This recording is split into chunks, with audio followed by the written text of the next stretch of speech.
दोनच गोष्टी जर देवाकडे मागितल्या तर परमार्थ करून तुमचा काय उपयोग झाला?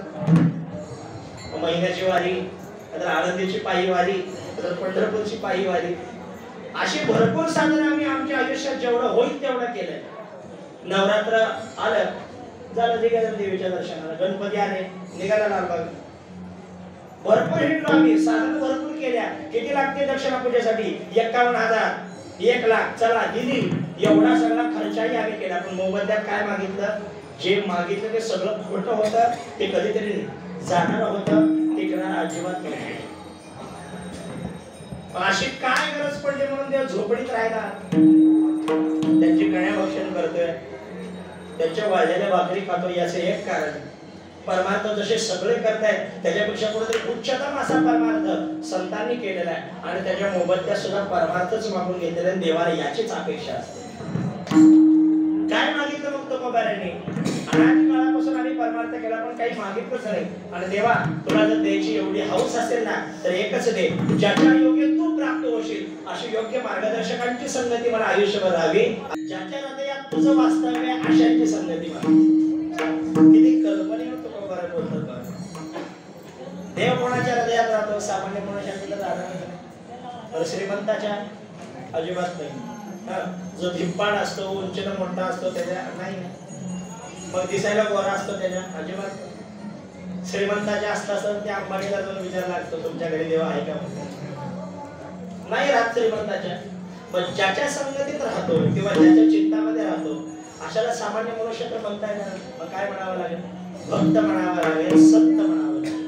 देव ज्यांच्या हृदयात राहतो, ज्यांच्या चित्तात राहतो. पण तो बरोबर आहे, कल्पनेनं संतांची मागणी, संतांची संगती मागतात, भक्ताची संगती मागतात. देव बसे चित्ती त्यांची, चित्ती देव बसे त्यांची संगती घडावी, बस असं समन्वय लावता येईल.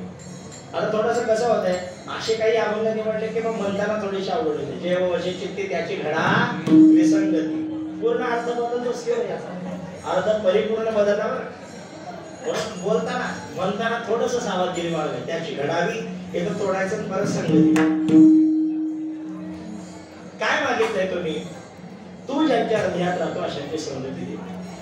म्हणजे मगाशी काय मागितलं? संतांनी कधी संसार संबंधाने काही मागितलं नाही, देह संबंधाने काही मागितलं नाही, द्रव्याच्या संबंधाने काही मागितलं नाही. काय मागितलं? परमार्थाच्या संबंधातच मागितलं. ज्याच्या योग्य तू भेटशील अशांची संगती मागितली. सत्संगतीने परमात्मा कळतो, सत्संगतीने परमात्मा दिसतो असं म्हणतात. वाल्याचा वाल्मिक ऋषी करण्याची ताकद एकट्या नारदाकडे होती. देव असं काही करायला वाटतच पडत.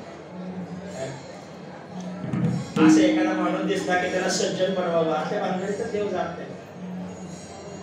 दिसला एखादा दुष्ट की काढला सुद्धा शक्य करते उडवलं म्हणतो, बस दुर्जनाशी संवाद. संत दुर्जनाची दुष्ट प्रवृत्ती नष्ट करतात. जे खळांची व्यंकटी सांगतो, व्यंकटी नाम बुद्धी, त्या बुद्धीचा नाश व्हावा. कोणती बुद्धी? खळ बुद्धीचा नाश व्हावा आणि ते बुद्धी सन्मार्गाला लागावी हे मला हवं. कोणीतरी एखादा दुष्ट, एखादा खळ, एखाद्या वाईट बुद्धीचा होता, तो आला आणि त्याने माझ्या जोडीमध्ये माती टाकली, काही हरकत नाही, माझ्या जोडीत माती टाकली असेल, आता त्याच हाताने आयुष्यभर सत्कर्म घडावं ही अपेक्षा. या सत्कर्मी रती वाढू. पसायदांमध्ये जे जे मागितलं ना ते फार सुंदर आहे. आम्हाला कळणार गेले, आम्ही वाचून फक्त नमस्कार करायला लागलो, पण नेमकं त्याच्यात किती गहन अर्थ आहे, काय काय ज्ञानोबाराची अंतःकरणातील प्रस्तावना आहे ते आम्हाला कळत नाही. मला सोन्याच्या हंडावर बसून जर्मनचा ताट घेऊन भीक मागायला लागलो. ज्याच्यावर बसले तो सोन्याचा हंडा आहे. कळाला की आयुष्यभराची गरिबी जाणार आहे, पण कळणं गेले आता जर्मनचा ताट घेतो वाडग्या माय म्हणतोय. म्हणजे पसायदान घरात आहे, घरात नाही पाठ आहे आम्हाला. त्या पसायदानाचा अर्थ शोधण्याच्या ऐवजी आम्ही बाकीचेच ग्रंथ धुंडाळायला लागलो. म्हणजे सोन्याच्या हंड्यावर बसून जर्मनची ताटली सादर केल्यासारखी आधी बरीच हातावर ज्ञानेश्वरी गाथा जवळ आहे, घरात आहे. अनेक प्रश्नाची उत्तर त्या गाथेमध्ये पाहायला मिळतात, त्या ज्ञानेश्वरीमध्ये पाहायला मिळतात. एक गाथा ज्ञानेश्वरी वाचली तर बाकीचे ग्रंथ वाचायची गरज नाही, आणि बाकीचे ग्रंथ वाचण्यात ते दोन वाचले नाही तर काही अर्थ नाही मिळत. मला काय सांगायचं, संगती संतांचीच का, देवाची का नको? कदाचित याबद्दल सुद्धा थोडंसं बोलण्यात येईल. देवाची संगती आम्हाला पुरेपूर मदतीची होईल का नाही, सुखावह होईल का नाही सांगता येत. युद्धातला प्रसंग आठवा, नरोवा कुंजरवा माहिती आहे ना प्रमाण तुम्हाला.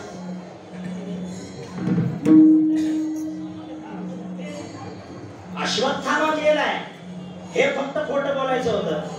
ते म्हणले मी खोटं बोलणारच नाही. कोण? धर्मराज म्हणतो, कारण आयुष्यात कधी खोटं बोलणार नाही. अरे म्हणजे मी म्हणतोय म्हणून नाही, म्हणजे तुम्ही असता म्हणून काय झालं, मी म्हणणार नाही. ठीक आहे बाबा, तुला म्हणायचं तसं तरी एवढंच म्हण.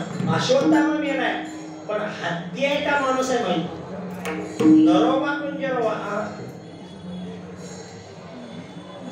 मग धर्मराज कुठेतरी तयार झाले आणि इकडं मग भगवंतांनी जेवढे ढोल नगारे वाजवणारे होते त्यांना आज्ञा दिली, तुम्ही धर्मराजाच्याकडे बोलण्याकडे लक्ष ठेवायचं.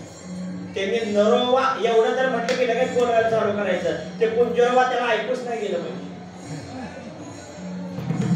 आता हे खोटं बोलणं झालं का. स्वर्गापर्यंत जाणार होते पण वाटचा अंगठा गळून पडाला. कोणाचा? धर्मराजाचा. आता ह्याच्या सांगण्यावरच खोटं बोलायचं. पूर्ण सदैव स्वर्गात घेऊन जाऊ शकले का. बोला ह्याची संगती आपल्याला सुखाची आहे का. भक्तीत फार विचित्र आहे. अश्वत्थामाने शिव्या दिल्या तर त्याचं मूर्ख उडवलं. अश्वत्थामाने कोण दिल्या शिव्या सांगा जाओ. शिव्या कोण दिल्या? जो चिरंजीव होता तो. कोण शिव्या दिल्या? देवाला. कोण दिल्या शिव्या? हा, ह्याला खपले नाही. लगेच सुदर्शन चक्र काढले की मुडगोड होतं त्या शिशुपाळ. आणि त्या शिव्या आमच्या जनाबाई महाराजांनी दिले. आता काढायचं होतं सुदर्शन चक्र, आता द्यायची होती शिक्षा. आता तर भुलू भुलू हसायला लागला. एखाद्याला भक्ती सहज पसंती पडते, पण ह्याला दिलेल्या शिव्या कुणाला खपत नाहीत महाराज. आमच्या जनाबाई महाराज येतात, शिव्या देतात. तुझे राड रडकी झाली, जन्म सावित्री तुला नेली, तुझे गेले मळे, तुला पाहुणी काळ रडी, अंगणात तुम्ही राहुनी शिव्या देते दासी जणी. आई साहेबती देवा आवरा दिला, तुझी राड रडकी झाली म्हणते, म्हणजे मलाही म्हणते की म्हणजे काळजी करू नको व्हायची, ह्याला तुझा काही संबंध नाही. इथे देवाचा आणि संतांचा संवाद आहे, तो मध्ये पडायचं काम आहे. त्यानं शिवाय दिल्या तर खपल्या नाही आणि हिनं शिवाय दिल्या तर बऱ्या खपल्या आहेत. भक्ती फार विचित्र आहे, एखाद्याला नकळतपणे सापडते. म्हणून तर भक्तीचे दोन अर्थ आहेत. एकतर भक्ती तो कठीण शोळावरील पोळी आणि एकीकडे भक्तिपंथ बहु सोपा. कोणासाठी सोपा? ज्यांची साधना फक्त देव आनंदित राहावा यांच्यासाठी असते, त्यांच्यासाठी भक्तिपंथ बहु सोपा. आणि ज्यांच्या भक्तीच्या मोबदल्यामध्ये संसारिक सुखाची अपेक्षा ना, त्यांच्यासाठी भक्ती तो कठीण शोळावरील.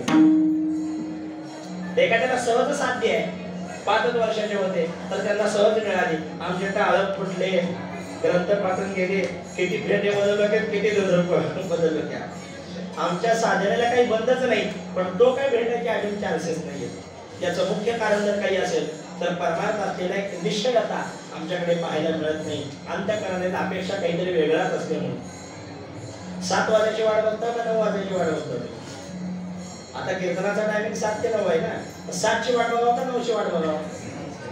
आता कीर्तनात म्हणायला काय म्हणावंच लागेल. खरं तर लक्ष 9 कडे. आपल्या मनालाच विचारायचं. तुम्ही मला विचारायला जाऊ नका. तुम्ही जर 7 ची वाट बघत असाल एकादशीला मंदिरात येऊन, तर समजून जा देव आपल्यापासून लांब नाहीये. आपल्याला आता परमार्थ करावासा वाटतोय, आपल्याला आता तो भेटावासा वाटतोय. 7 ची वाट बघत असाल तर नक्कीच समजून जातो आपल्याला भेटणार आहे. 9 ची वाट बघायची असेल मग काय समजायचं तुमच्याकडे समजा. आपल्या अंतःकरणातील आग्रह हा परमार्थ करण्यासाठी असावा. आपलं मन हे त्या मंदिराकडे, त्या भजनाकडे, ते टाळ घेण्याकडे प्रवृत्त झालं पाहिजे. ही लोक काय म्हणतात ना टाळ घ्या म्हणून, गावातल्या गावात सप्ताह असताना सुद्धा येत नाही का? कार्यकर्ते पत्रिका द्यायला आले कशा? आता गावात असताना सुद्धा काही गोष्टीत आमंत्रणाचं वाट पाहू नये म्हणे. काही गोष्टीत आमंत्रण आल्याशिवाय जाऊ नये आणि काही गोष्टी आमंत्रण आलं तरी जाऊ नये. कुठं आमंत्रण आलं तरी जायचं नाही. पत्ते खेळायला, जुगार खेळायला आमंत्रण आलं तरी बॅट बाजा घेऊन जरी तुम्हाला न्यायला आलं तरी जाऊ नये. आमंत्रण आलं तरच जावं. कुठं एखाद्या मित्राच्या घरी चांगला कार्यक्रम, आनंदाचा कार्यक्रम असेल, मित्राचा फोन आल्याशिवाय जाऊ नये महाराज. नाहीतर ती सतीची कथा आठवा तुम्ही. वर यज्ञामध्ये त्याला जाळावं लागलं का नाही, बिना आमंत्रणाचं गेली म्हणून. अजिता आमंत्रण असलं तरी नसतं तरी जावं ते म्हणजे कीर्तन प्रवचनाची साधन, नामस्मरणादी प्रवचन कीर्तन अशा धार्मिक कार्यक्रमामध्ये, कारण त्यातून जे मिळणारं पुण्य आहे ना तेवढंच फक्त वर येणार आहे. शरीराची राख होते, जमिनीच्या वाटण्या होतात, पैशाची वाटणी होते, नातेवाईक रडून 2 दिवस शांत होतात. 13व्या दिवशी तुमचं वारं सुद्धा घरात ठेवत नाही, त्याला उदक शांती म्हणतात बघा. तुमची दुपटी तुमची गाडी सगळं मड्याला देऊन टाकतात, तो 13वा दिवस असतो. तुमचं वारं ठेवायचं नाही घरात, एखादा फोटो कोपऱ्यात लावायचं कुठेतरी, तो पण दक्षिण दिशेला करून. काय असतं महाराज आपल्या आयुष्यात? म्हणून ज्ञानोबाने तुकोबाने या गोष्टी अगोदरच जाणल्या आणि काय मागितलं देवाकडे, या गोष्टी जर मागितल्या तर कदाचित याचा काही उपयोग नाही. टिकणारा काय तो देव, मग तो कशाने मिळेल? सत्संगतीने मिळेल. म्हणून आम्ही मागितले त्याची संगती. देवा द्यायचं असेल ना तरी एवढंच द्या, आणि म्हणा, कारण देणारा तो महाचतुरच. एखाद्याला मागत असताना देशील तरी पाहिजे म्हणावं लागलं तुकोबाऱ्यांना. का? कारण मागत असताना आम्ही थोडंच मागतो, पण तो देताना एवढं मोठं देतो की तिकडं तोडतो, त्याचं पोट भरून टाकतो महाराज, त्याला पण परत इकडे येऊच नाही. त्या ध्रुवाला फक्त वरी इतकं बसवलंय की त्याला आता खाली येताच येत नाही. त्याला वाटतात आपण धर्मला यावं, वारकरी व्हावं, पण त्याला तो काही खाली येऊ देतच नाही. ध्रुव म्हणे मी या गणित चुकलो, व्यर्थ आढळपदी गुंतलो, जरी मृत्यूलोकी असतो तरी धावून येतो पण नाही. का मागत नाही आम्ही? कारण हे मागणं कुठेतरी चुकीचं आहे आणि हे असत्य असल्यामुळे आम्ही मागितलं. मग तो कसा आहे? तो आनंद स्वरूप आहे. तो कसा आहे? तो सत्य आहे. तो कसा आहे? तो द्वैत रहित आहे. आनंद आद्वया नित्य, तो आनंद देणार आहे, सुख देणार आहे. आमच्या संतांनी एवढी गरिबी होती पाठीमागं, पण तरी ते आनंदानं जगत होते. त्याचं मुख्य कारण ज्याची भक्ती केली तो आनंद स्वरूप आहे. संसार नेहमी दुःखी आहे, संसारी दुःखी याच्यामुळे राहतो. जगी सर्व सुखी असा गुण आहे, विचारीपणा दुःख का भोगावं लागलं? कारण ज्याची अपेक्षा ठेवली ते दुःख रूप होतं, ज्याच्यासाठी एवढं धडपड केलं तेही दुःख रूपच होतं. लोक बॅनर लावतील, तुमचा उत्सव करतील, सगळे वाढदिवस तुमचे साजरे करतील, मान सन्मानाला तुम्हाला आग्रह करून जेवायला वाढतील. समजून जा मुख्य कारण काहीतरी वेगळंच आहे. तुमच्या पाया पडण्यामागचा स्वार्थ वेगळा आहे. समजून जा. वेळी सावध झाले. समोरला व्यक्ती किती जवळचा असो किती लांबचा असो, आपल्याला नमस्कार करत असेल तर मनात काहीतरी स्वार्थ आहे. जो स्वार्थ फक्त आपल्याकडूनच पूर्ण होतोय. मग खिशातला पैसा असेल नाहीतर आपल्याकडे असलेला वशिला असेल, बघावं तेवढं काही जमतंय का? एका सहीचं काम आहे आणि तुमच्या जरा जवळचे मित्र आहेत, तुमच्या पाया पडतं बघा एवढं काम करा. समजून जा हात जोडला की काहीतरी स्वार्थ आहे. मग घरातलेच, बाहेरचे तर नामच राहिले, घरातले सुद्धा. नवऱ्याच्या हातात सत्ता नसते अजून, तिजोरीची चावी सासऱ्याच्या हातात. मग पंचमी आली, दिवाळी आली, सासऱ्याकडनं साडी घ्यायची असेल, आता मामाचे म्हणून पाया पडावं लागलंच की. थोडंसं त्यांच्या आवडीचं, मामाचे चहा करू का? भरून आणू तिथे घेऊन घे. मामाचे जेवण बिस्किट देऊ का जेवण झाल्यावर? का? समजून जायचं काहीतरी अपेक्षा. आणि हाच मामाचे त्यावेळेस बाजारात पडतो ना, त्याला घरात हॉलमध्ये ठेवत नाही, आणि हौसानं चौपाळा बांधलेला असतो स्वतःसाठी. त्या चौपाळ्यावर त्याला कोणी जेवण नाही. 4 लोक उचलतात आणि त्या जिऱ्याखाली नेतो. तिथे एक बाज, म्हणजे चुकायला वाटी, सगळी अवस्था तिकडे दिली. खोकलून पाणी तर पाहिजे असतं, औषध तर पाहिजे असतं. सुनबाई म्हणून हात मारतो, ते काही येत नाही. उलट आपल्या पोरालाच कशात तर भीती दाखव म्हणते जिऱ्याखाली भूत आहे, जिऱ्याखाली भूत आहे. इंद्रिय मावळली आला बाबूला आला. ही अवस्था 100% होणार आहे. आणि संतांना या गोष्टीची कल्पना अगोदरच आहे. जो वरी क्षण लगा तो वरी गणती माझा. क्षण म्हणजे पैसा, जोपर्यंत आहे तोपर्यंत तो माझा आहे असं म्हणावं. मग तिथं सगळेजण तुमच्या पाया पडतात. माणिकी लहान थोर का? देह सुखाची आकाजा. कुणाचा देह सुख? जो पाया पडतोय त्याचा देह सुख. आता त्याच्याकडे काही इच्छा पूर्ण होत नाही का? अपेक्षा पूर्ण होत नाही. काय उपयोग आहे त्याला नमस्कार करून? एरवी त्याला टाटा बाय करून नमस्कार केल्याशिवाय घरात न बांधणार. आता त्याच्याकडे डोंबूनही पाहत नाही. रोज नोकरीवर जाणारा पप्पाला नमस्कार करूनच जातो, आता करत नाही का? पप्पाच्या बाजूवर पडून नाही तिकडे, त्याला काय नमस्कार करायचा? घरोघरी मातीच्या चुली, सगळीकडे हेच आहे. त्यामुळे संतांना अगोदर माहित आहे आपलं कोण आहे आणि जे आपलं मानतं ते कोणत्या स्वार्थी वृत्तीने मानतं. असं एकच या जगामध्ये नातं आहे, ते फक्त अनपेक्षा, ते म्हणजे देवाचं आणि भक्ताचं. भक्त सुद्धा कोणती इच्छा न ठेवता परमार्थ करणार आणि देव सुद्धा काहीतरी मिळेल अशा अपेक्षेने नाही. बरं त्याला फोनच केला नाही मी का बरं जाऊ अशाही अपेक्षेने नाही. न सांगता काही सर्व काम. या जगात असं एकच नातं ते देव भक्ताचं. माझ्या काहीतरी इच्छा पूर्ण व्हावी म्हणून भक्त कधी गळ्यात माळ घालत नाही आणि देव सुद्धा त्यांच्या घरी न सांगता जातो. का जात असेल? कारण हेही त्याच्यावर निकट प्रेम केलेलं आहे. नामदेवाने पुढे पुढे चालावं, देव नेहमी त्यांच्या पाठीमागे राहावं. का? याचं मुख्य कारण आहे नामदेवाच्या पायाची धूळ माझ्या अंगावर राहावी ही देवाची अपेक्षा. काय अधिकार असेल? नामयाचे पाठी चाले केशवराज लागावया रज चरणीचे. काय अपेक्षा असेल नामदेवाची, ज्ञानोबाची? ज्ञानोबाने निघाले समाधीस्थ व्हायला लागले तर देव कसा कसा रडले मानत. आई साहेब म्हणतात एवढे भक्त होऊन गेले त्यावेळेस रडला नाही. आज काय झालंय? म्हणजे असं ज्ञानासारखं परत होणार.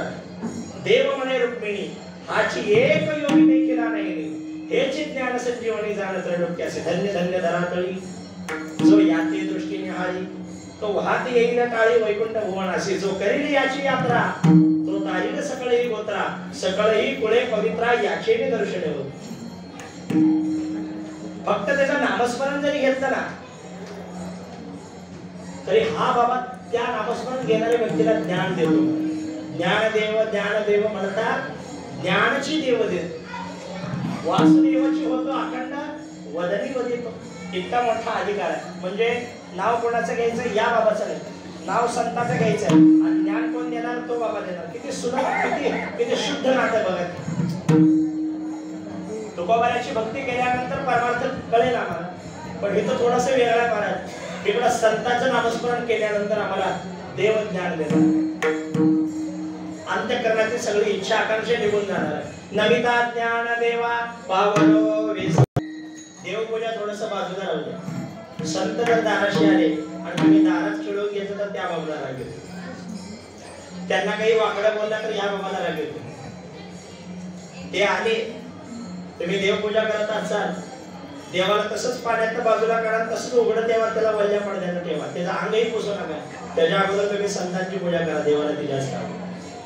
पण त्यांना खोटा असं जर म्हटलंच ना बस, संतांच्या धिक्कारी अमंगळ जेवी विश्वशत्रू त्याने सांगितली देवाचा तो वैरी शत्रू दावेदार. आता देवाच वैरी झाल्यावर कोण होईल सोडवणार तुम्हाला? आता गाव ढाल म्हणून समोर आलं तरी तुम्हाला कोणी वाचवणार नाही. म्हणून एक वेळ संतांचा आदर, ज्ञानोबा तुकोबा की जय म्हणायच्या ऐवजी ते खोटे होते असं जर म्हटलं तर मग ते देवाला नाही आवडत.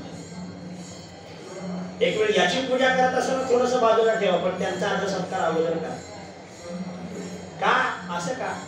कारण त्या देवाला आपल्या जीवापेक्षाही ते जास्त आवडतात आणि संतांपेक्षाही जो कोणी त्याचं वर्णन करतो, जो कोणी त्यांचा जयघोष करतो तेही जास्त आवडतात. तेही प्राणापुरवते आवडती मत निवृत्ती भक्त चरित्रा ते प्रशंसती.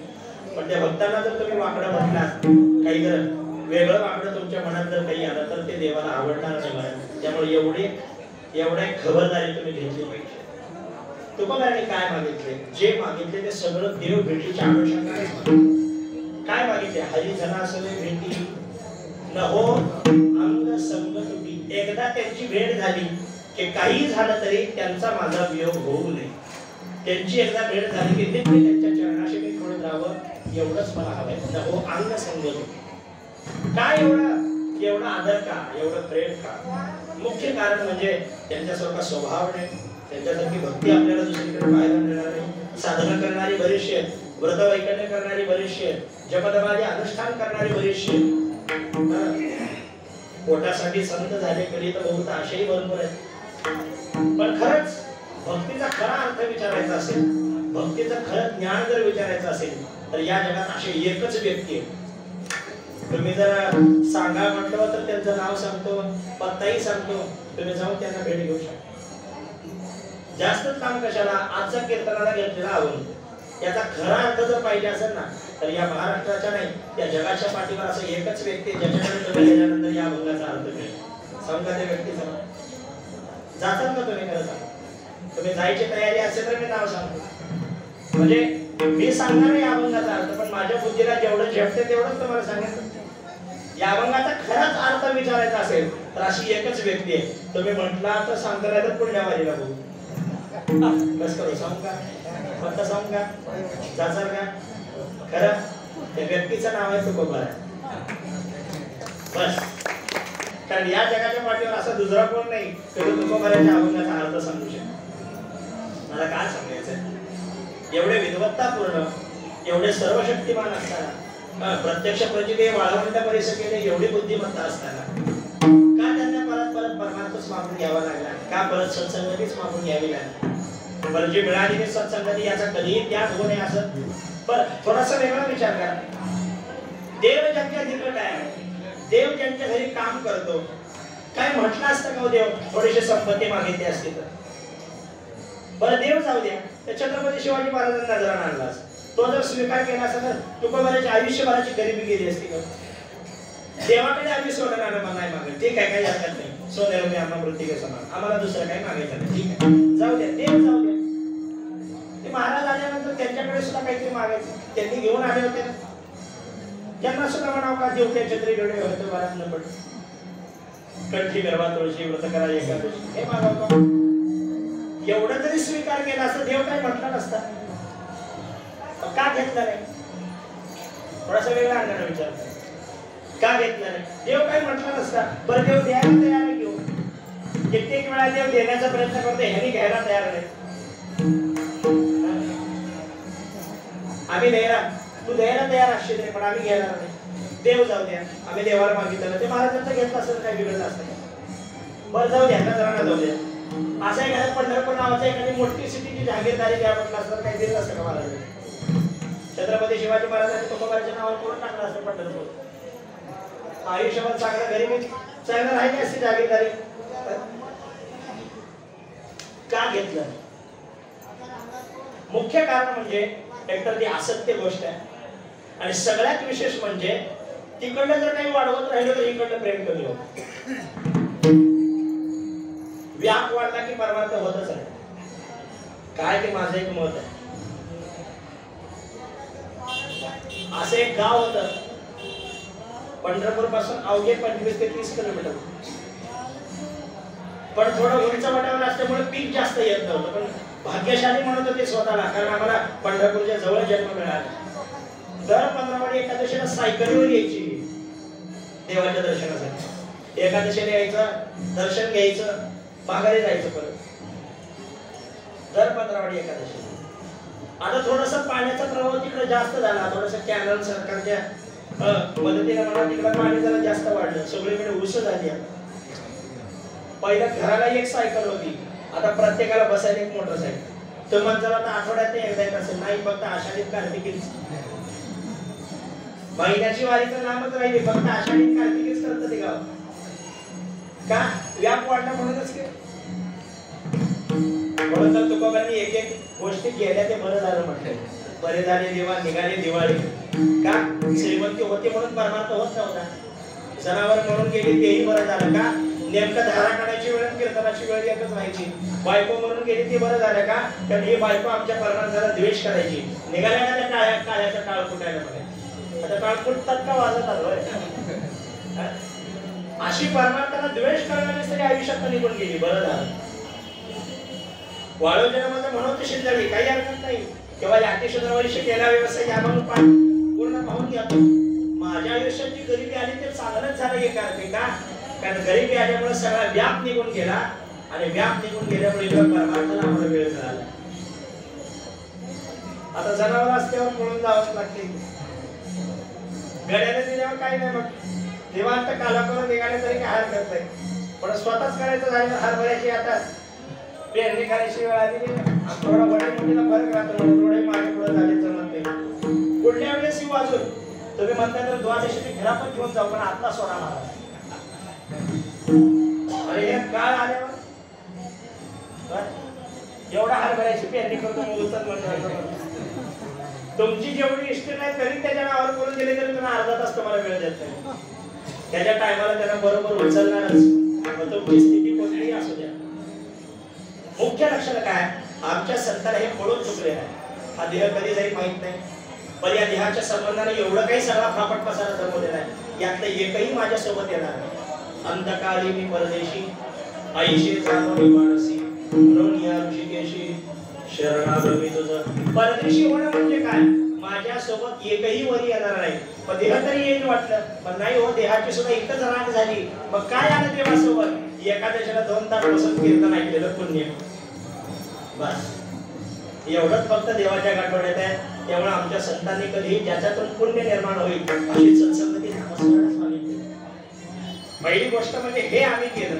आणि दुसरं म्हणजे या संबंधातला कोणीही जवळचा असो लांबचा असो, देवाशिवाय दुसरा कोणी सोडवणार नाही. थोडं जास्तच बोलू का, देव जर जवळ असेल तर काळही उचलायची आपल्याला का. पंतप्रधानाचा जर वशिला असेल तर सरपंचाची सही घ्यायला त्याच्या मागे मागे येण्याची गरज नाही मला. तोच तुमच्या घरी 10 वेळा चक्रा मारत असतो. आमचाही कोणतरी नंबर लागते का बघा, सरपंचाचा आमदार व्हायचा हो, तुमचा जरा वशिला जास्त आहे. एकदा नगरसेवक झाला की परत सरपंच व्हावंसं वाटत नाही. एकदा आमदार झाला की परत नगरसेवक व्हावंसं वाटत, एकदा खासदार झाला की आमदार व्हावंसं वाटत. विचार करा, देवच जर आपल्या संगतीत असेल तर या देवाला ज्याने ज्याने निर्माण केले की रिद्धी सिद्धी प्राप्त करण्यासाठी काही सायास करायची गरज आहे का बघ. या बाबांना काळाला निर्माण केलंय, त्या काळाला घाबरण्याची गरज आहे का बोला. जगा काळ काय आग्री माता दिला पाय किंवा काळ गुलाम सलाम केली तुझ्या घरी राहत असेल. यमधर्म सांगत होता, तुम्हाला नाही तेथे सत्ता जेथे होय हरी कथा सदा दोष नामाची. आम्हाला काळाला घाबरण्याची गरज नाही का, कारण या काळाला ज्याने निर्माण केलं ना तो माझ्या हृदयात आला. महासिद्धीचा कोण आला पाड हे वाचून घ्या.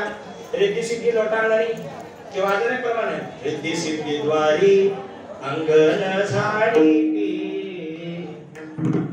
उचिष्टे काने ते मोते जारी मोते जारी मोते जारी नामाचा